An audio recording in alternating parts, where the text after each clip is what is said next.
आज म pressure cooker veg बिरयानीको recipe लिएर आएको छु र त्यसको लागि सामान रेडी पारौँ। यतिको भेजिटेबल तरकारीहरू सब्जीहरू रेडी पार्दै जानु होला। त्यसपछि बासमती चामल 10 मिनेटसम्म भिजाएर ओइराएर राखेको छु। काजु, दालचिनी, ल्वाङ, सुकमेल साथै बिरयानी मसला। यता दही फिटेर त्यसमा बिरयानी मसला हाल्दै जानु होला।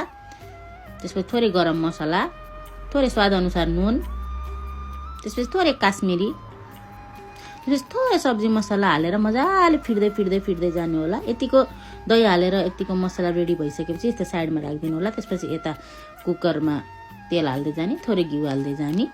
त्यसपछि हाम्रो खडा मसला अघि भनेको त्यो सबै हालिदिनु होला। मजाले पियाज र खुर्सानी पनि तातिसकेपछि हाल्दै जाने होला। यतिको भइसकेपछि थोरै काजु हाल्दै जानु होला।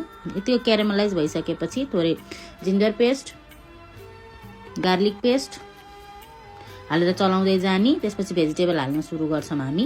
सोयाबिन हाल्दै जानु यसरी। त्यसपछि पनिर यसरी नै हाल्दै जानु होला जसरी मैले हालिरहेको छु। त्यसपछि 2टा आलु, काटेको आलु, त्यसपछि कोपी, त्यसपछि गाजर अनि केराउ र सिमी त्यो पनि हालेर मजाले यसरी चलाउँदै जानु होला। यतिको चलिसकेपछि हामीले अघि बनाएको मसला हाल्छौँ।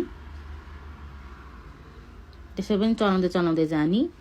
यतिको भइसकेपछि अघिको बासमतीको चामल पनि हाल्छौँ यसरी बिरयानीको लागि र थोरै पुदिना, धनिया, खुर्सानीले गार्निस गर्छौँ र त्यसको माथि लेमन जुस, थोरै दुधमा राखेको फुड कलर थोरै, त्यसपछि अघिको मसला बचेको त्यसमा पानी हालेर यसरी राख्छौँ र 2 सिटी लगाइदिन्छौँ अनि चेक गर्छौँ है त बनेको छ कि छैन भनेर। यतिको रेडी हुन्छ। जाडो मौसममा तातो प्रेसर कुकर भेज बिरयानी यसरी गार्निस गरेर खानु होला है त। एकदम मिठो भएको छ।